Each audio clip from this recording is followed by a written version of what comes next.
একটি গ্রাম ছিল, নাম ছিল নিশ্চিন্দপুর। সন্ধে হলেই নেমে আসে ঘুটঘুটে অন্ধকার। গ্রামের এক প্রান্তে ছিল এক বৃদ্ধ মা। তার সম্বল ছিল একটি হ্যারিকেন। একদিন বিশাল ঝড় বৃষ্টি রাতে এই রাজু নামে বানরটি সে পথ হারিয়ে ফেলল।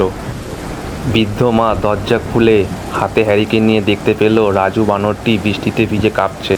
বৃদ্ধ মা রাজু বানরকে ঘরে ঢুকিয়ে এনে তাকে পুছিয়ে তার কাছে বসালো। বানরটির খুব খিদে পেয়েছে। বৃদ্ধ মা নিজের হাতে তাকে পান্তা নুন দিয়ে খাইয়ে দিল। রাজু বানর অবাক হয়ে দেখল ঘর ভাঙা, কিন্তু বৃদ্ধ মায়ের মনটা ছিল আকাশের মতো বড়। বৃদ্ধ মা হেসে বললেন, অন্ধকার ঠিকই, কিন্তু মনে জোর থাকলে অন্ধকারও পথ দেখায়। সেদিন রাজু বানর শিখল, প্রকৃত আলো হ্যারিকেনে থাকে না, থাকে মানুষের হৃদয়। যার হৃদয়ে ভালোবাসা আছে সে কোনোদিন অন্ধকারে হারায় না।